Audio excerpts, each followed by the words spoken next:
이 하나님의 자녀들이요, 신앙생활을 하고 믿음 생활을 하고 그 하나님의 백성으로 살아가기 위해서 참 몸부림을 많이 치고 있습니다. 그런데요, 이 참 방해가 많아요. 한 글을 보니까 참 재미있는 표현이 있던데요, 신자들이 신앙생활하는 것을 이 마귀 나라에서 그렇게 반대를 한다는 거예요. 그래서 마귀 나라에 한 부서가 있대요. 이 부서는 무슨 부서냐? 성도들이 신앙 성장을 막기 위한 부서가 있다는 거죠. 그래서 그러면 그 부서는 무슨 작전을 펼치냐? 성도들이요, 기도를 못하도록 유혹을 한다는 거예요. 그래서 하나님은 안 계시다, 기도해도 소용없다, 혹시 하나님이 계시더라도 하나님은 엄청 바쁘신 분이다, 그래서 네가 기도하는 그 기도를 들으실 겨를이 없다, 이런 식으로 성도들을 유혹한다고 합니다. 그래서 헛수고하지 말라고, 기도하지 말라고 그렇게 속인대요. 그런데도 성도들이 막 기도를 하는 거예요. 그래서 이 마귀 나라에 있는 이 부서는요, 늘 실패를 한다고 합니다. 기도하지 못하게 하면 성도들이 뭐 더 기도하려고 하니까요. 그래서요, 이보다 더 강력한 특수 부서를 좀 만들었다고 그래요. 성도들의 신앙을 방해하기 위한 특수 부서입니다. 근데 이 부서에서는 뭐를 하나 봤더니요, 성도들한테 기도를 하라고 그런대요. 아니, 마귀의 나라 특수 부서에서 기도를 하라고 그런다는 거예요. 그래서 왜 어떻게 기도를 하라고 그러는 게 그게 말이 되냐 했는데, 기도는 하긴 하는데 좀 적당히 하라고 그런대요. 적당히. 그래서 기도의 자리, 기도를요 적당히 하도록, 형식적으로 하도록. 아니, 기도를 했잖냐, 그리고 나머지는 네 인생에 좀 투자를 많이 해라, 그러면서 적당하게 기도하고 나머지는 자기의 삶에 투자하라라고 권면한다는 것이죠. 기도하느라 삶에 피해가 없도록 하라라고 그럴듯하게 유혹을 한다는 겁니다. 놀랍게도요, 이 부서는 상당한 성공을 거둔다는 얘기가 있어요. 성공을. 기도하는데 그냥 형식적으로 기도 응답, 제가 기도하는 건요, 뭐 굳이 기도 응답 뭐 이런 것까지 바라고 하지는 않습니다. 그냥 기도하는 거죠. 기도하라니까요. 이렇게 기도를 적절하게, 적당하게 기도한다는 것이죠. 그래서요, 기도의 자리에서 실패하는 사람이 많습니다. 기도의 자리에서 넘어지는 사람들이 많습니다. 여러분, 우리는요, 기도할 때 믿음을 갖고 기도해야 합니다. 그리고 우리 신자의 기도를 하나님께서 반드시 응답하신다는 확신을 갖고 기도해야 될 줄 믿습니다. 정말 그렇게 기도하셔야 돼요. 우리의 마음 가운데 우리의 기도가 분명한 하나님께서 우리의 기도를 듣고 계신다는, 우리의 기도의 대상이 우리가 믿음이 있다면 그분이 계시다는 것과 반드시 우리에게 상을 주신 이라는, 우리를 구원하실 수 있는 그분이시라는 것을 확신하며 나아가야 한다라는 것이죠. 여러분, 그런데요, 우리가 기도 응답을 구하는데 기도 응답이 다 좋은 것만은 아닙니다. 아니, 이게 무슨 말인가, 여러분 이렇게 생각하실 텐데요. 여러분, 많은 사람들이요, 기도가 빨리 응답되기를 원합니다. 빨리 응답되기를. 내 기도가요 빨리 응답되기를 원하고 있어요. 그래서 어떻게 하면 빨리 기도가 응답되는가, 그런 부분에 대하여서 관심을 기울입니다. 여러분, 과연 빨리 나의 기도가 응답되는 것, 하나님과의 기도 관계에서 빨리 신속하게 내 기도 제목이 응답되는 것, 그것이 최우선일까, 우리가 좀 생각해 볼 필요가 있습니다. 기도라는 것은요, 단순히 일방적으로 내 뜻을 하나님께 빨리 전달하고 내 뜻이 응답으로 이 땅에 내려오고, 이것만이 기도는 아닌 것 같아요. 기도라는 것은요, 우리를요 하나님의 뜻을 좀 깨닫게 하고 하나님이 누구이신지를 우리에게 알려주고자 하는 그런 많은 부분이 분명히 있거든요. 여러분, 오늘 우리가요 이 기도 응답에 대하여서 살펴보면서 과연 우리는 기도 응답에 대해서 어떠한 시각을 좀 가져야 될 것인가, 그 부분을 오늘 말씀을 통하여 함께 살펴보기 원합니다. 오늘 본문 말씀을 보면은요, 한 문제가 등장하는데 저는 선택권의 문제라고 봐요. 이 선택권의 문제가 등장을 하고 있는 것을 볼 수가 있습니다. 아브라함 이야기잖아요. 아브라함하고 롯에 대한 이야기인데 이들 사이에 소유물이 너무 많아서 함께 할 수 없는 이런 상황이 되었습니다. 오늘 창세기 13장 5절을 말씀해 보니까 이렇게 시작을 하고 있어요.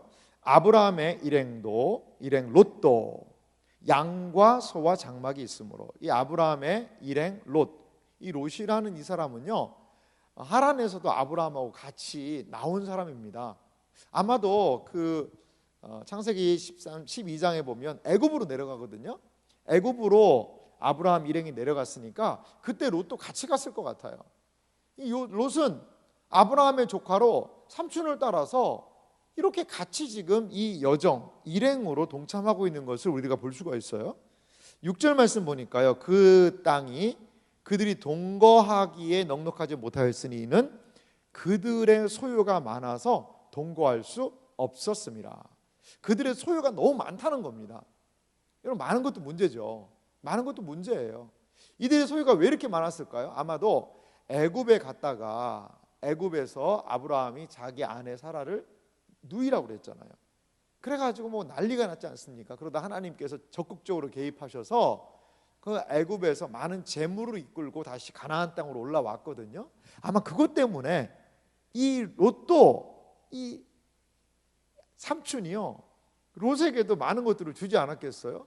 그들의 소유가 많아져가지고요, 같이 살 수 없을 정도가 되었다는 거죠.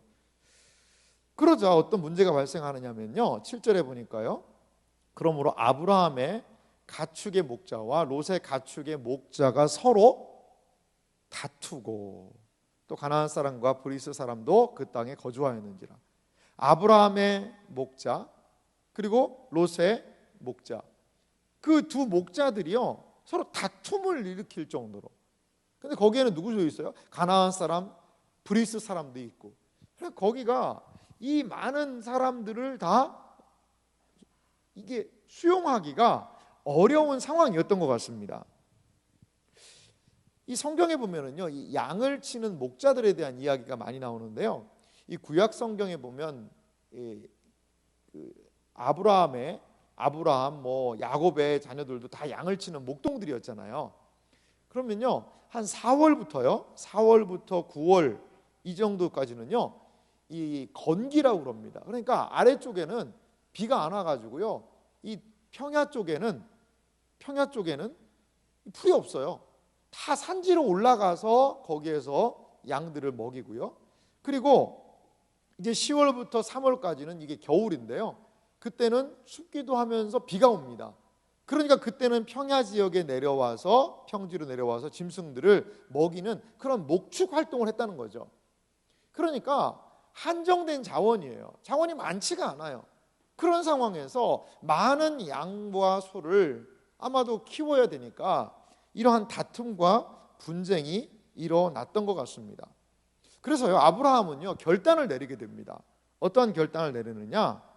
각자 자신의 목축을 하고 살 터전을 정해서 갈라서자, 이러한 결정을 하게 됩니다. 오늘 13장 8절 말씀에 보니까요, 아브라함이 롯에게 이렇게 얘기합니다. 아브라함이 롯에게 이르되 우리는 한 친족이라 나나 너나 내 목자나 내 목자나 서로 다투게 하지 말자.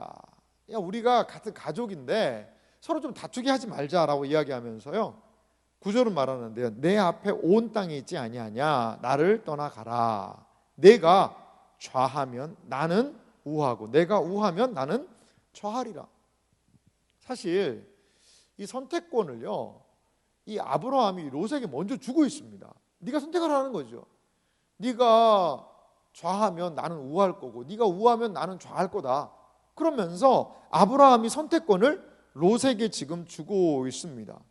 자, 롯에게는 우선권이 주어졌죠. 그럼 롯은 과연 어떠한 선택을 하게 될까요? 그리고 그 롯의 선택에 결정적인 영향을 미친 것은 무엇인지를 우리 한번 먼저 살펴보기 원합니다. 이 롯의 기도에 대한 응답이라고 제가 강의 안에 좀 적어봤는데요, 롯의 기도, 사실 성경 본문에는 롯이 기도했다는 건 안 나와요. 기도했다는 장면은 나오지 않습니다. 하지만 이 롯의 생애를 잘 보면은요, 이 자기 삼촌 아브라함하고 계속 같이 다녔거든요. 같이 다니고요. 아브라함이 예배하면 롯도 같이 예배드리고요. 애굽으로 내려가면 같이 내려가고요. 그리고 오늘 애굽에서 올라와서 아브라함이 다시 예배를 드릴 때, 제단을 쌓을 때도, 여호와의 이름을 부를 때도 이 롯이 그냥 거기에 없었다라고 할 수는 없거든요. 그 일행이었으니까 함께 같이 거했을 거라는 거죠. 아니, 롯이 이러한 목자들이 서로 싸우는 문제에 대해서 분명히 롯도 하나님께 기도했을 겁니다. 기도했을 거예요. 그런데 자기 삼촌 아브라함이 결정적인 제안을 하는 것입니다. 야, 네가 좌하면 내가 우하고 네가 우하면 내가 좌할게 라고 자기 삼촌이 이야기하는 것이죠. 이 엄청난 제안을 듣고요, 롯이 눈을 들어 살펴봅니다. 창세기 13장 10절인데요 이 말씀을 좀 함께 같이 읽어볼까요? 같이 읽겠습니다. 이에 롯이 사흘까지 온 땅에 물이 넉넉하니 여호와께서 소돔과 고모라를 멸하시기 전이었으므로 여호와의 동산 같고 애굽 땅과 같았더라. 아멘. 여러분, 롯은요 어떠한 기준에 따라서 선택을 했을까요? 첫 번째, 롯이 이 선택한 기준은요, 지금 눈앞에 좋은 것을 따라 롯은 선택했다는 것을 볼 수가 있습니다. 롯은요, 이 롯이 선택한 기준은요, 자기 지금 눈앞에 보이는 것을 따라서 선택했다는 거죠. 요단 지역을 바라본즉이라고 이야기를 하고 있죠. 이 바라봤다라고 이야기를 합니다. 이 바라봤다라는 이 표현을 보면은요, 그냥 바라본 것이 아니라요, 이 고개를 들고 이 눈들을 들고 그걸 딱 바라봤다라는, 그러니까 이게 무슨 의미냐면 아주 정확하게 바라봤다는 겁니다. 세심하게 바라봤다는 겁니다. 그냥 이렇게 대충 쓱 본 게 아니라 정확하게 세심하게 눈을 들고 고개를 들고 정확하게 그 지역이 어떤 지역인지를 살폈다라는 것이죠. 여러분, 이 롯이요, 눈을 들고 바라본즉, 눈으로 보고 어떤 행동을 했다라는 게 있는데요, 창세기에 보면요 비슷한 패턴들이 좀 많이 나와요. 가장 먼저 누구냐면 하와가 선악을 알게 하는 나무 열매를 본즉 보암직도 하고 올라가고 그 열매를 따고, 보고 따고요. 그리고 6장에도 보면 하나님의 아들들이 사람의 딸들의 아름다움을 보고 자기의 모든 좋아하는 여자들로 아내를 삼고, 보고 그렇게 하고요. 또한 함은 아버지 노아의 하체를 보고 밖에 나가서 두 형제에게 알리고, 그러니까 어떤 것을 보고 행동하고라는 그 패턴이 좀 나옵니다. 근데요, 앞에서 살펴봤던 몇 가지 창세기에 보고 행동하는 그것들이요 다 부정적인 내용들입니다. 부정적인 내용들이에요. 오늘 이 롯의 행동도요, 성경은 이것이 뭐 좋은 행동이다, 좋지 않은 행동이다라고 평가를 유보합니다만 전체적인 맥락을 보면은요 부정적이에요. 롯은요 눈을 들어서 바라보았습니다. 그가 본 지역은요 요단 지역이었습니다. 요단 지역이었어요. 근데 그 요단 지역을 그가 바라보고 그 땅에는 물이 풍부하고 목축하기에 좋은 땅이다 라고 그는 생각을 했습니다. 자, 그 땅을 바라본 결과가 무엇입니까? 여호와의 동산 같고 애굽 땅과 같았더라. 이것이 그가 바라본 결과예요. 두 번째, 이 롯의 선택의 기준은 어떤 것이었냐면요, 자신의 이익과 감정을 따라서 그는 지금 이 결정을 선택을 하게 되었다는 겁니다.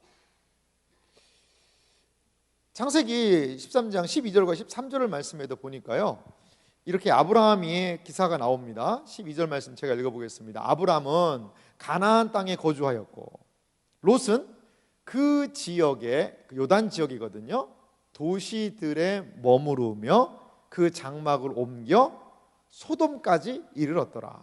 자, 소돔까지 이르렀다고 그래요. 점점 도시들을 따라가다가 소돔까지 올라갔는데, 소돔에 대한 해설이 13절에 이렇게 등장을 하고 있습니다. 소돔 사람은 여호와 앞에 악하며 큰 죄인이었더라. 롯은요 계속해서 옮겨갑니다. 이 롯이 본 그 요단 지역은요 여호와의 동산 같고, 애굽은요 이 관계 수로를 잘했거든요. 그래서 농사가 풍부한 곳이었다고 그래요. 그러니까 매우 풍성한 곳 아니겠습니까? 롯은요 지금 자신의 감각기관에 들어오는 정보를 따라서 가장 합리적이고 가장 이성적인 지금 판단을 하는 겁니다. 내가 보기에 저 땅에 가면 내 양들을 내 이 목축업을 하기에 가장 적합한 곳이 저 땅이다. 그래서 자세히 그 땅을 살폈고, 그 합리적인 판단에 의해서 지금 그 땅으로 나아갔다는 것이죠. 그는요 가나안을 떠났습니다.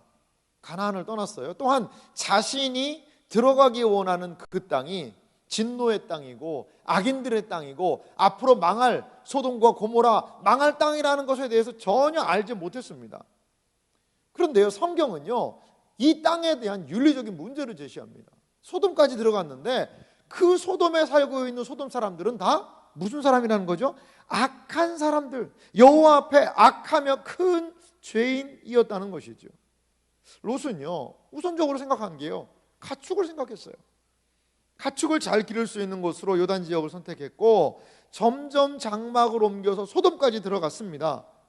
분명히 성경은 그 지역의 문제점을 말하지만요 롯은요 그 지역에서 주는 유익을 떨쳐버릴 수가 없었다는 거죠.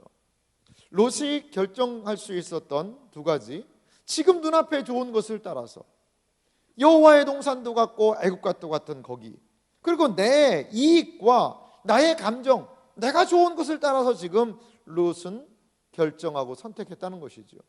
롯이 이렇게 결정을 내린 가장 구체적인 이유는 무엇일까요? 아마 롯은 이렇게 생각했을 것 같아요. 우리는요 롯이 무엇 때문에 이렇게 결정했다라고 성경이 말하지 않으니까 잘 알 수는 없습니다만, 여러 가지 행간을 통해서 이렇게 생각할 수 있을 것 같습니다.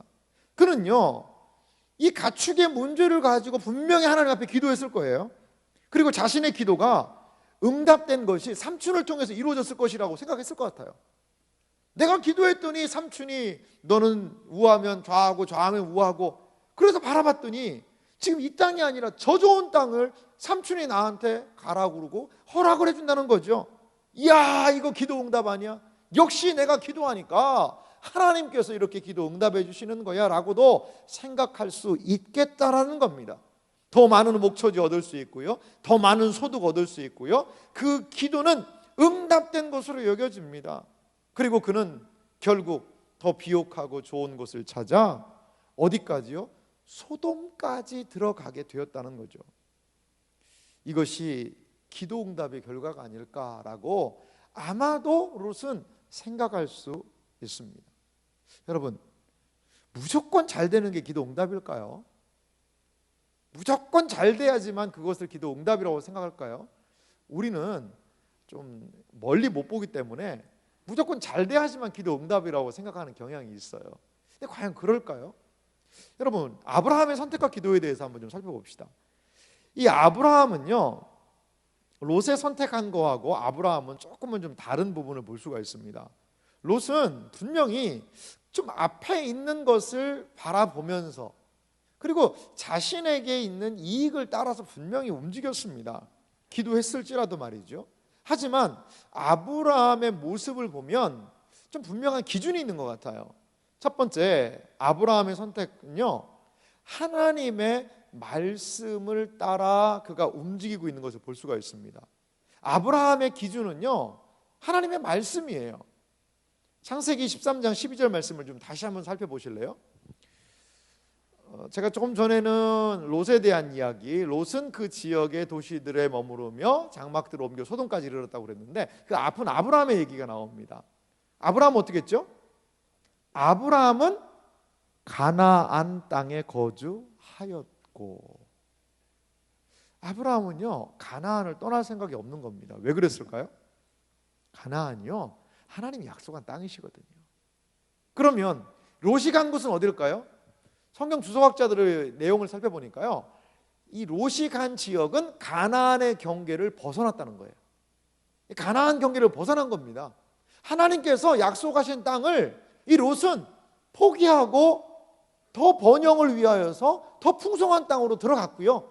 아브라함은요, 하나님의 약속을 믿고 그래도 내가 이 땅에서 있어야 되겠다라고 하나님의 약속을 확신하며 지금 가나안에 머물러 있다라고 오늘 성경이 이야기합니다. 이 가나안이라는, 그냥 아브라함은 거기 그냥 거주했고 롯은 다른 데로 갔다더라 이렇게 얘기하는데, 가나안 땅에 거주하였다라고 왜 확실하게 찝어서 이야기할까요? 그 하나님께서 약속하신 그 약속을 아브라함은 붙들고 그 땅에서 머물러 있다는 겁니다.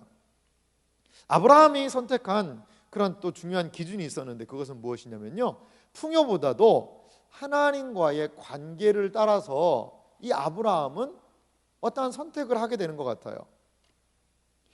롯에 대해서 조금 더 살펴보면요, 아브라함이 하나님과의 관계를 먼저 생각했다면 롯은요, 장막을 옮겨 어디까지 갔다고 그랬죠? 소돔까지 갔다고 그랬어요. 소돔까지. 자, 여러분, 소돔은 어떤 곳이죠? 악한 사람들이 가득한 곳입니다. 롯도 처음에는요, 이 사실을 몰랐을 거예요. 아니, 롯이 뭐 알았으면 그 악한데 내가 들어가야 되겠다 했겠어요? 아니죠. 그런데 가보니까 분명히 알게 되었을 거예요, 아마.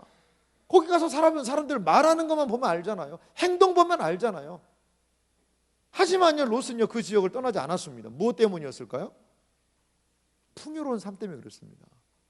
이 소돔이 주는, 거기가 비록 악한 자들이 살고 있는 곳이지만 거기가 주는 풍요로움 때문에 거기를 떠나지 못했다는 것이죠. 소돔 땅이 주는 풍요로움은요, 여호와의 동산과도 같고요, 애굽 땅과도 같았다라는 겁니다. 롯은요, 삶을 동정했어요. 그 삶을 누리게 되었어요. 하지만 이 롯이 언제나 거기를 나오게 될까요? 언제나 악한 사람에서 나오게 될까요? 그 소돔이 망할 때 나옵니다. 망할 때. 그러니까요, 거기서 그렇게 빠져나오기가 쉽지 않은 거예요. 제가 필리핀 마닐라에 가서 한번 선교사님을 만난 적이 있어요. 그래서 그 선교사님하고 말씀을 나누고 했는데, 가끔 가다가요, 필리핀에서 뭐 한국인이 갑자기 실종되고 뭐 사망했다는 그런 이야기를 듣잖아요. 그래서 제가 선교사님한테, 선교사님 한국에 있으니까 이런 이야기가 많이 있습니다. 필리핀이 좀 치안이 괜찮나요? 그랬더니 그분 이런 얘기 하시는 거예요. 목사님, 필리핀이 상당히 안전한 지역입니다. 제가 깜짝 놀랐어요. 아니, 근데 왜 그런 일들이 일어나나요? 했더니, 제가 뭐 그 지역을 이야기 안 할게요. 거기 갔다 온 분도 계실 것 같아가지고, 그 지역이 있는데 거기는 가면 안 된다는 거예요. 문제가 꼭 거기서 발생한다는 거예요. 거기에 온갖 뭐 술집이고 뭐고 유흥시설이고 놀기 좋은 게 다 있대요. 근데 거기에 들어가다가 한국 사람들 돈 있는 거 아니까 거기에서 막 즐기고 뭐 하다가 꼭 문제가 발생합니다. 그런 얘기를 하는 거예요. 그래요. 거기만 안 가면 돼요. 그런데요, 거기에 뭐가 있어요? 재미가 있는 거예요. 거기에 뭐가 있습니까? 쾌락이 있는 거예요. 거기에 나의 구미를 당기게 하는 것들이 있으니까 거기에 위험하다는 것을 알면서도 거기에서 술 먹고 거기에서 유흥을 즐기고 거기에서 쾌락을 즐기다가 위험을 경험하는 건 아니겠어요? 롯은요, 자신이 들어가 봐서 여기는 아니라는 걸 알면요, 바로 삼촌한테 가야죠. 삼촌, 여기 가봤는데 이 사람들의 말도 거칠고요, 거짓말하고요, 속이고요, 싸우고요, 여기 뭐 양들은 뭐 먹을 걸 많이 해서 재산은 늘어나는데 여기 못 있겠어요. 삼촌, 저는 재산 좀 덜 늘어나도 좋으니까 삼촌하고 있을래요 라고 와야 되는 거 아닙니까? 신앙이 있다면요, 하나님을 믿는다면 말이죠. 그런데 롯은 결코 거기에서 나오지를 못하는 거예요. 언제 나왔죠? 소돔과 고모라가 망한다고 천사 보내서 천사가 일부러 끌고 나오니까 그때야 나오게 된 거예요. 이 롯의 가정의 단편을 보여주는 것이 저는 롯의 아내라고 보거든요. 창세기 19장 26절은요, 그 소돔과 고모라를 빠져나오는 롯의 일행에서 한 사건이 발생하는 장면이 등장하는데요, 롯의 아내는 뒤를 돌아보았으므로 소금 기둥이 되었다. 이 롯의 아내가 왜 뒤를 돌아봤는지 성경은 침묵합니다. 하지만요, 그 천사가 분명히 뒤돌아보지 말라고 그랬거든요. 미련 두지 말라고 그랬거든요. 어떻게 되는지 보지 말고 앞만 보고 도망가라고 얘기를 했는데 대놓고 불순종한 거예요, 이 여인이. 그러다가 그 여인이 소금 기둥이 되었다. 이 소금 기둥이 되었다는 게 정확하게 그냥 돌아보자마자 쫙 굳어가지고 소금이 됐는지 잘은 모릅니다. 하지만 이 여인은 거기로 끝난 거예요. 아마도 추론하기는 그 소돔과 고모라의 풍성한 삶이 아마도 궁금하지 않았을까. 어떻게 망하는 것도 궁금하고, 그리고 거기에 두고 온 내 물건들, 내 좋은 것들, 다 두고 온 것들이 아마도 미련이 있지 않았을까? 우리는 자연스럽게 추론해 볼 수 있습니다. 그렇습니다. 이 소돔에서 누렸던 그 모든 것들, 이렇게 풍요를 따라서 들어갔던 소돔은요, 롯의 가정을요 완전히 망가뜨려 놓았습니다. 여러분, 부유를 추구했고요, 풍성함을 추구했어요. 근데 지금 남은 것은 무엇입니까? 아내는 그렇게 됐고요. 나중에 이 롯의 기사를 보면 이 딸들하고 부적절한 관계를 통하여서 이스라엘 백성들을 그렇게 괴롭혔던 모압과 암몬의 조상들이 태어나는 그런 비참한 상황, 그런 이야기가 등장을 합니다. 그리고요, 롯의 이야기는 더 이상 성경에 나타나지 않게 되는 것을 우리는 볼 수가 있습니다. 여러분, 이 롯의 모습은 우리에게 무엇을 얘기할까요? 하나님께서 응답하시는 것 같아요. 내가 인생에 잘 나가요, 잘 돼요. 그런데 그것이 과연 정말 하나님의 기도 응답일까라는 의문을 자아내기도 한다는 거죠. 창세기 13장 14절 말씀에 보니까요, 하나님께서 아브라함을 찾아오시는 그런 부분이 있습니다. 제가 읽겠습니다. 롯이 아브라함을 떠난 후에 여호와께서 아브라함에게 이르시되 너는 눈을 들어 너 있는 곳에서 북쪽과 남쪽 그리고 동쪽과 서쪽을 바라보라. 롯이 떠나고 나서 아브라함이 얼마나 마음이 허했을까요? 그래도 이 타지 이국 만리에서는 피부치가 같이 있는 게, 같이 모여 사는 게 힘 아니겠습니까? 근데 롯이 떠나가는 거죠. 다 자기 양이랑 뭐 다 아내를 다 데리고 떠나가고 나서 하나님께서 아브라함을 찾아오신 거예요. 하나님께서. 그러면서 하나님께서 아브라함에게 말씀을 하십니다. 너는 눈을 들어 너 있는 곳에서 북쪽과 남쪽 그리고 동쪽과 서쪽을 바라보라. 근데요, 여러분 한번 비교해 보세요. 본문에도 10절 말씀을 보면, 10절 말씀을 여러분 보시면요, 이 롯이 눈을 들어 요단 지역을 바라본즉이라고 얘기하죠. 이 롯은요 자기 스스로의 눈을 들어서 그 지역을 바라봤어요. 근데 하나님께서는요 아브라함에게 찾아오셔서 아브라함으로 하여금 하나님의 시각으로 바라보게 하시는 것을 우리는 볼 수가 있습니다. 볼 수가 있어요. 롯은 자기 스스로의 부요로운 것, 평화로운 것, 더 나은 것을 향해 나아갔다면 아브라함은요 무엇을요? 자신의 이익만이 아니라 하나님의 말씀, 하나님과의 무엇을 더 중요시 여겼을까요? 관계를 더 중요시 여겼다는 것을 우리는 여기서 볼 수가 있습니다. 하나님의 말씀을 따라 하나님과의 친밀한 관계를 따라서 아브라함은 움직이기를 원했다는 것이죠. 여러분, 아브라함의 기도는 어떤 기도였을까요? 롯은 아마 풍성함을 요구하는 기도였다면 아브라함의 기도는 좀 다르었을 것 같아요. 단순히 나에게 풍요로운 것 주세요, 그것이 아니라 아브라함이 구한 것은 하나님과의 친밀한 관계였다라는 것이지요. 풍요와 함께 멸망할 소돔이 아니라 비록 척박함이 있지만 하나님과 함께하는 이곳 가나안에서, 하나님이 말씀하시는 이곳 가나안에서 아브라함은 머물러 있었다는 것이죠. 한번 상상을 한번 해서요, 만약에 롯이 아이고 삼촌 그렇게 하지 마시고 삼촌이 먼저 하십시오. 제가 보니까 저기 동쪽이 좋은데 삼촌 그쪽으로 가시고 제가 이쪽 서쪽에 있을 테니까 삼촌 그렇게 하세요라고 만약에 한번 가정을 해봅시다. 그렇게도 안 했겠지만 아브라함이요. 아브라함 그래서 그쪽에 가서 뭐 물 좋고 그런 데서 아마 목축을 할 수 있었을 거예요. 그런데 가보니까 소돔이 가까울수록 그 사람들이 하나님을 섬기는 걸 방해하고 목축은 더 늘어나고 재산은 늘지만 하나님을 섬기는 것에 방해됐다면요, 아브라함 아마 거기에서 나왔을 겁니다. 야, 여기는 내가 있을 때는 아니다. 내가 지금 양도 더 늘어나고 소도 늘어나고 재산은 늘지만 야, 내가 이렇게까지 해서 늘려서 이게 무슨 소용이 있겠냐.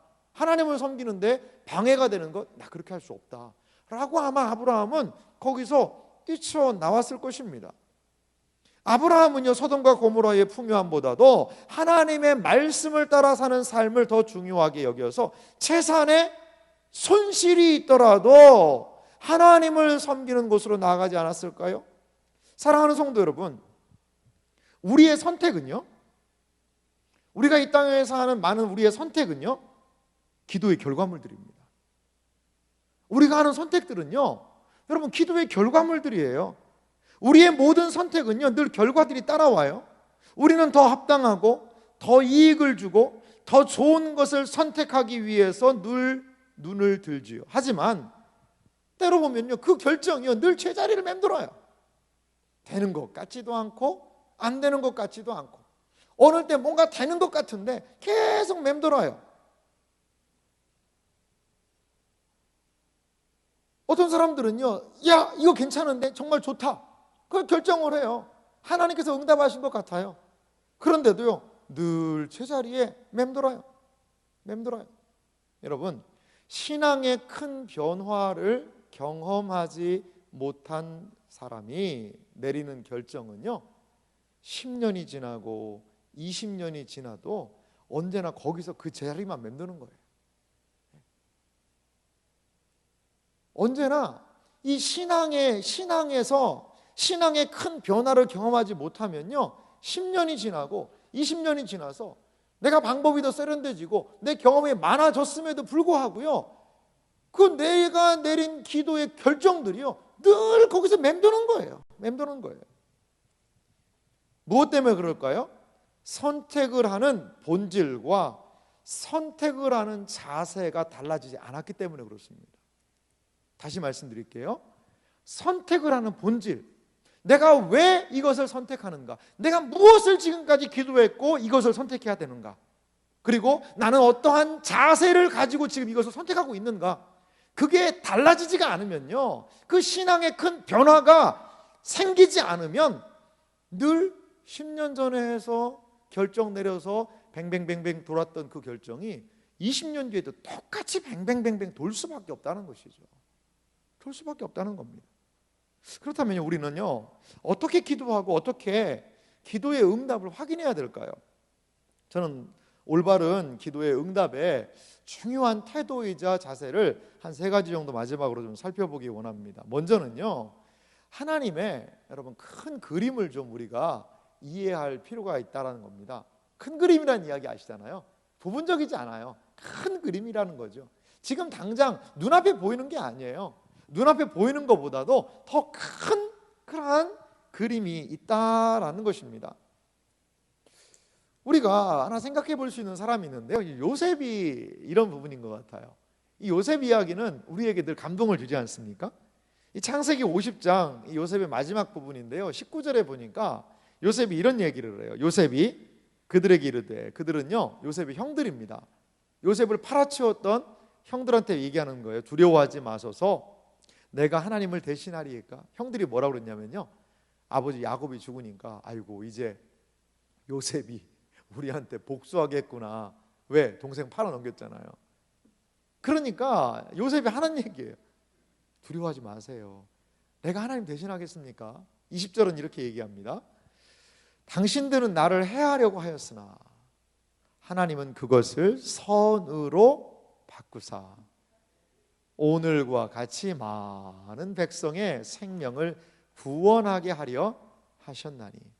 하나님께서는 당신들의 그 해를, 나를 해하려는 그 악을 선으로 바꿔주셨다는 거죠. 그래서 오늘같이 많은 백성의 생명을 구원하게 하셨습니다 라고 하나님의 지금 무엇을요? 큰 그림을 얘기하는 거예요. 지금 요셉은 당했어요. 형들한테 당했거든요.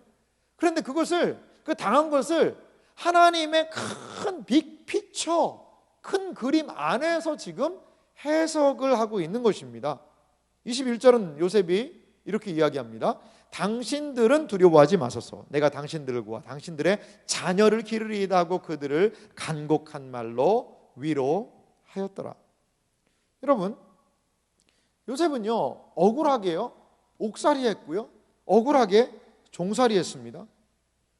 그러면서도 요셉은 기도했어요.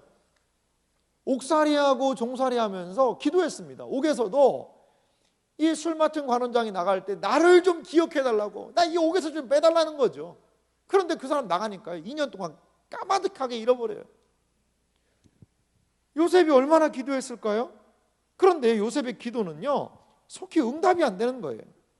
하지만요 정확한 하나님의 때에 하나님은 요셉을 많은 사람들을 구원할 수 있는 그러한 상황을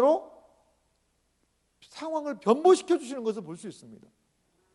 여러분, 우리에게도요 이 기도의 응답이 너무나 더딜 때가 있습니다.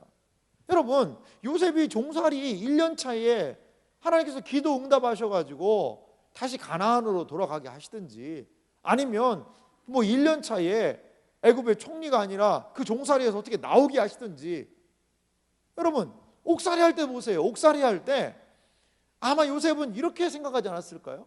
내가 술 맡은 관원장 도와줬는데 저 사람이 힘쓰면 보디발의 집에 있는 감옥인데 여기서 나 빼주고, 그럼 나 술 맡은 관원장의 집에 가가지고 다시 한번 그 집에서 무슨 살이 하는 거죠? 종살이 시작을 하고, 다시 한번 내가 차곡차곡 밑에서부터 해서 그 술 맡은 관원장의 집에 가가지고 내가 다시 한번 열심히 해가지고 가정 총무 뭐 그 정도 할 수 있지 않을까 생각하면서 기도하고 있는 거죠. 뭐 해달라고?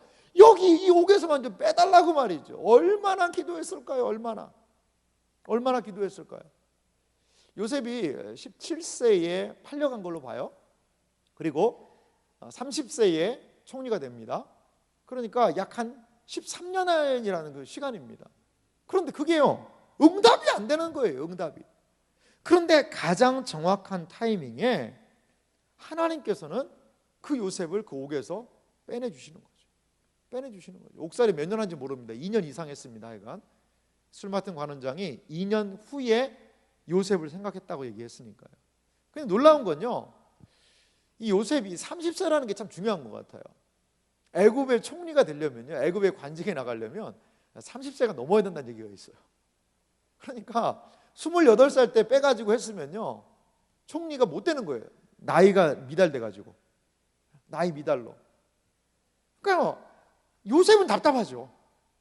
아니 지금 왜 내가 여기에서 있어야 되고, 왜 억울하게 옥살이를 해야 되고 종살이를 해야 되고. 그런데요 뭐가 있습니까? In his time, 그분의 때가 있는 거예요. 그분의 때가 있는 거예요. 예수님의 오심에 대해서도 예수님 왜 이렇게 안 옵니까? 메시아가 빨리 와야 되지 않겠습니까? 많은 사람들이 학수고대 예수님 기다렸어요. 하지만 갈라디아서는 얘기해요. 때가 참해. 무슨 때가 참해? 하나님의 때가 참해.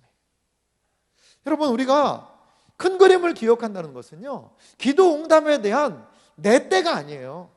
우리는 내 때에 이루어지면 좋겠죠. 내 때에 내가 기도하는 요 타이밍에 이렇게 하나님께서 이루어 주셨으면 좋겠죠. 그런데 그게 안 된다는 거예요. 그게 안 된다는 거예요. 한동대가 그래도 우리 부산에 가까이 있지 않습니까? 그 총장님 부부의 이야기를 참 들어보니까 너무나 감동적인 이야기가 많아요. 이 총장님이 무고하게 옥살이를 한 적이 있거든요. 그러는데 이제 막 남편이 감옥에 들어가서 4년 정도 선고가 되셨거든요. 그런데 그거보다 더 문제가요, 그 은행권에서 빨리 10억을 갚으라는 거예요. 안 그러면 학교 부도 처리 나겠다는 거예요. 학교가 넘어가게 생겼어요. 근데 10억이 돈이 어디 있어요? 그래가지고 남편이 옥에 들어가가지고 정황이 없는데 이분이 그냥 막 하나님한테 매어달리면서 기도하는 거예요. 근데 정말 어떻게 연결이 돼서 미국의 독지가가요 10억을 보내줬대요. 그걸 막은 거예요. 은행권. 그러니까 이 기도하는 이 아내 되시는 분이 하나님한테 그랬대요. 하나님, 아니 그러려면 좀 빨리 주시든가요. 이것 때문에 여러 가지 어려움 때문에 진짜 이렇게 고난을 당하는데 하나님 이걸 좀 빨리 주시든가요. 그랬으면은 여러 가지 상황들이 더 순조롭게 풀렸을 텐데요. 근데 하나님께서 그 마음에요, 하나님의 음성은 아니고 깨달음을 주시더라고요. 야, 그거 빨리 그렇게 내가 해주면 네가 한 건지 내가 한 건지 네가 알겠냐? 그러시더라는 거예요. 내 때에 내 상황이 내 계획대로 착착착, 그 하나님이 도와주신 건가요? 내가 똑똑해서 된 건가요? 잘 모를 거예요. 내가 똑똑해서 이렇게 적절한 타이밍에 잘 됐을 것이라고 생각할 확률이 더 높습니다. 이때에 이런 상황에서 도와주지 않으면 네가 하나님 인정하겠니? 그분의 마음속에 그 하나님에 대한 너무나 죄송한 마음도 들고 감사한 마음이 들더라는 것이죠. 사랑하는 성도 여러분, 기도의 응답은요, 그분의 시간에 이루어진다는 것을 여러분 믿으시기 바랍니다. 결코 내 시간에 하나님의 스케줄을 맞추려고 해서는 안 돼요. 그러다가 실족해서 넘어질 수밖에 없는 것입니다. 기도는 무엇입니까? 주님의 마음을 받는 거예요. 기도는요, 내 뜻을 관철시키는 것이 기도가 아니라 주님의 마음을 받는 거예요. 내 뜻이 기도의 동기가 되고 시작점일 수 있어요. 하지만 결과적으로 이루어지는 것은 주님의 뜻이요, 주님의 시간이라는 것을 여러분 믿으시기 바랍니다. 그래서 우리는 하나님의 큰 그림을 기억하며 기도 응답에 대해서 생각해야 된다는 겁니다. 두 번째로요, 우리가 기도 응답에 대해서 생각할 때요, 하나님과의 계속 강조하는 부분이죠. 이 바른 관계를 좀 확인하면서 이 기도 응답이 이루어져야 되는 겁니다. 여러분, 우리는요, 기도할 때 이 기도 응답만이 목적이 아니라 늘 나의 기도의 대상이 되신 하나님과 나의 이 관계를 좀 생각하면서 기도해야 된다는 겁니다. 요셉 이야기 좀 더 해볼게요. 창세기 39장 1절과 2절인데요. 요셉의 이야기를 한번 좀 보겠습니다. 요셉이 이끌려 애굽에 내려가매 바로의 신하 친위대장 애굽 사람 보디발이 그를 그리로 데려간 이스마엘 사람의 손에서 요셉을 산이라. 보디발이 요셉을 샀습니다. 그 다음에 2절은 참 재밌는 구절인데요. 2절 말씀 같이 한번 읽어보겠습니다. 여호와께서 요셉과 함께 하심으로 그가 형통한 자가 되어 그의 주인 애굽 사람의 집에 있으니라. 아멘. 여러분, 아멘으로 읽었지만 좀 성경이 좀 잘못 기록됐다는 생각이 좀 들지 않으세요? 좀 전에 1절에서 요셉이 팔려갔다라고 그랬잖아요. 애굽으로 내려가서 보디발이 이 요셉을 샀습니다. 여러분, 그런 상황이에요. 인신매매 팔려가가지고요, 그 말도 통하지 않는 애굽에 갔는데 보디발이라는 사람이 딱 샀어요. 그랬는데 2절 보십시오. 여호와께서 요셉과 함께 하심으로 그가 형통한 자가 되어. 이게 형통입니까, 여러분? 종살이가 형통이에요? 이게 참 우리 생각으로는 성경이 너무나 때로는 짓궂은 것 같아요. 어떻게 형통이, 여러분, 뭐죠? 잘 되는 거잖아요. 아니, 이 잘 되는 게 형통 아닌가요? 길이 열리는 게 형통이에요. 지금 요셉에게 지금 길이 열려 있습니까? 길이 열리지가 않은 거죠. 오히려 길이 지금 막힌 것 같아요. 종살이 하는데 무슨 길이 열리는 거예요? 여러분, 애굽에 팔려가고 종이 되는 게 잘 된 것일까? 이해가 되지 않아요. 하지만 오늘 성경은 잘 되는 것, 형통의 한 관점을 우리에게 보여주고 있어요. 그게 뭘까요? 하나님이 함께 하시면 형통이라는 거예요. 여러분, 이거 받아들이기가 많이 힘들 수 있어요. 내가 종살이를 하는데도 하나님이 나와 함께 하시면 그게 형통이래요. 내가 사업을 하다가 부도가 났어요. 그랬는데도 하나님이 나와 함께 하시면 그것도 형통이래요. 하나님이 형통, 길을 여신다는 거예요. 그게 길이 열린 거예요? 길이 막힌 거죠? 우리는 그것이 길이 막혔다라고 생각할 수 있어요. 하지만요, 사업이 안 되고 어려우는데 기도가 잘 되는 거예요. 여전히 하나님의 말씀이 들리는 거예요. 여전히 찬송하면 눈물이 나오고요, 기도하면 감사가 있어요. 그랬는데 내 상황이 더 안 좋아져요. 안 됐어요. 그거를 우리는 형통이 아니다라고 생각할 수 있지만 성경은 그게 형통이래요. 여러분, 이것을 우리의 마음에 좀 받아들일 자세가 필요합니다. 기도 제목 가운데서 이것까지도 내가 마음에 받아들일 자세가 필요하더라는 거죠. 그렇습니다. 하나님을 향한 뜨거운 마음이 있다면 그게 잘 되는 겁니다. 그것이 형통입니다. 시편 기자는요, 우리에게 복을 이렇게 정의하고 있습니다. 시편 73편 28절 말씀인데요, 우리 한 목소리로 같이 읽겠습니다. 하나님께 가까이 함이 내게 복이라. 내가 주 여호와를 나의 피난처로 삼아 주의 모든 행적을 전파하리이다. 아멘. 사랑하는 성도 여러분, 하나님께 가까이 함이 복인 줄 믿으시기 바랍니다. 여러분, 우리가요, 기도 응답을 생각할 때 하나님과의 관계, 하나님과의 친밀한 관계가 있다면요, 어떠한 상황도 이겨낼 수 있는 거예요. 진정한 형통이란 무엇일까요? 아무리 어려운 시험 문제가 와도 풀어낼 수 있으면 그것이 형통인 줄 믿으시기 바랍니다. 시험이 없는 게 형통이 아니고요, 종살이라는 어려운 문제가 요셉 앞에 떡 놓여 있어요. 종살이의 어려움이 요셉 앞에 왔는데도 이 요셉이 하나님 믿으면서 풀어나가는 거예요. 감당해 나가는 거예요. 그래서 가정의 총무의 역할까지, 거기에서도 하나님이 함께 하시는 것을 경험하잖아요. 옥살이를 해도요, 하나님 그것을 형통한대요. 옥에 갔는데 형통이에요. 그 옥 안에서도 많은 사람들을 위로하고 격려하고 전옥을 맡길 정도로 거기에서도 함께 하심을 드러내는 것 아니겠어요? 어느 날 갑자기 나도 총리 시켜주면 잘할 수 있을 텐데, 아니요. 종살이를 잘했기 때문에, 옥살이를 잘했기 때문에 총리 살이도 잘할 수 있는 겁니다. 종살이에서 형통했기 때문에, 옥살이에서 형통했기 때문에 총리 살이도 형통할 수 있는 겁니다. 사랑하는 성도 여러분, 그래서 우리가 붙잡아야 될 게 있어요.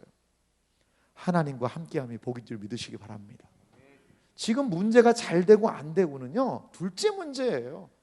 지금 나에게 주어진 그 상황에서 비록 어려운 상황이지만 그걸 가지고 몸부림치고 하나님을 가까이 하면 제가 복인 줄 믿습니다. 하나님, 낙심하지 않고 이 상황을 제가 감당하기 원합니다라고 나아가는 그 심령에게 하나님은 진정한 하나님의 형통이 무엇인지를 나타내 보여주실 줄 믿습니다. 하나님을 가까이 함이 복이고, 하나님을 가까이 함이 진정한 기도의 응답이 될 수 있음을 기억하시기 바랍니다. 마지막으로요, 하나님의 뜻은 기도에 응답하시는 것이라는 것을 우리가 좀 꼭 기억할 필요가 있는 것 같아요. 하나님은요, 기도 응답에 인색한 분, 그냥 막 나의 끝까지 벼랑까지 몰아서 간신히 도와주고, 여러분 그런 분으로만 하나님 생각하지 마세요. 우리 하나님은요, 우리에게 응답해 주시는 것을 마치 아버지가 자녀에게 필요를 공급해 주는데 인색한 아버지가 어디 있겠어요. 마찬가지로 우리 하나님은 우리에게 좋은 것으로 우리의 영혼을 만족시켜 주실 수 있는 분이심을 여러분 기억하셔야 돼요. 결코 우리 하나님 인색한 분이 아니시라는 것이지요. 우리 하나님께서는 우리를 인도하는 분이십니다. 때로 기도의 응답을 통하여, 때로는 기도 응답의 지연을 통하여서도 하나님의 뜻을 이루며 하나님의 섭리를 큰 그림으로 보여주셔서 결정적으로, 결과적으로 우리에게 응답하여 주셔서 우리로 하여금 가장 좋은 길이 무엇인지를 알려주실 수 있는 분이 하나님이시라는 것을 믿으시기 바랍니다. 시편 48편 14절 말씀 보니까요, 이 시편 기자가 그래서 이 하나님을 이렇게 말씀을 하고 있습니다. 너무 복된 말씀 같이 읽어보겠습니다. 이 하나님은 영원히 우리 하나님이시니 그가 우리를 죽을 때까지 인도하시리로다. 할렐루야. 아멘. 우리 하나님 어떤 분이십니까? 죽을 때까지 인도하는 분이심을 믿으시기 바랍니다. 내가 예수 잘 믿고 예배 잘 드릴 때만이 아니에요. 우리가 죽을 때까지, 이 세상에 살 때까지 그 하나님은 우리를 인도하시는 분이시라고 시편 기자는 하나님에 대한 확신을 고백합니다. 인도는 무엇입니까? 기도 응답의 연속 아닐까요? 하나님께서 응답하시고 이끄시고 인도하심으로 일평생 우리를 인도하시는 하나님이심을 믿으시기 바랍니다. 여러분, 죽는 순간 두려워하지 마세요. 야, 내가 어떻게 죽을까? 어느 날 생각하면 이 죽는 게 두려웠기도 하고, 죽음이라는 것이 두려움으로 나에게 엄습해 오기도 하고. 아니요, 죽을 때까지 하나님 인도하신다니까요. 그 하나님께서 내가 이 땅에서 마무리할 그 시간을 정해놓으셨고 그 하나님의 인도하심 속에 나의 죽음도 있다는 것을 기억하면서 우리 살아야 될 줄 믿습니다. 이것이 바로 신자가 우리 하나님께서 모든 것을 통하여 합력하여 선을 이루신다는 것을 믿어야 하는 내용이라는 거죠. 로마서 8장 28절 우리가 애송하는 말씀입니다. 함께 읽어보겠습니다. 우리가 알거니와 하나님을 사랑하는 자 곧 그의 뜻대로 부르심을 입은 자들에게는 모든 것이 합력하여 선을 이루느니라. 할렐루야. 아멘. 기도 응답을 원하시는 분들은 이 말씀을 기억해야 돼요. 하나님께서 때로 더디, 때로 이렇게, 때로는 너무나도 기도 응답이 안 될 때도 있지요. 하지만 모든 것이 합력하여 선을 이루게 될 줄 믿습니다. 이 하나님께서 그 모든 방편을 통하여 우리의 인생을 하나님 보시기에 온전한 모습으로 인도하는 분이심을 여러분 믿으시기 바랍니다. 사랑하는 성도 여러분, 하나님의 뜻이 이루어지기를 우리는 간구하며 기도해야 합니다. 하나님의 뜻이 우리의 삶 가운데 이루어지는 것을 간구하는 그러한 기도가 필요합니다. 참된 기도 응답은 무엇입니까? 내 뜻이 관철되는 그 기도가 아니라 하나님의 뜻이 이루어지는 것이 참된 기도 응답입니다. 내 생각이 이루어지는 것이 아니라 하나님의 뜻을 내가 받아들일 준비가 되는 것이 기도 응답이에요. 다시 말씀드릴게요. 하나님의 뜻을요, 내가 받아들일 준비하기 위해서 기도하는 거예요. 그게 내게 기도 응답이에요. 하나님의 큰 그림을 기억하고 모든 것이 합력하여 선을 이루시는 그 하나님을 믿으며 은혜 안에서 살아가는 복된 삶이 되시기를, 그렇게 일평생을 기도하시는 여러분들이 되시기를 주님의 이름으로 축원합니다.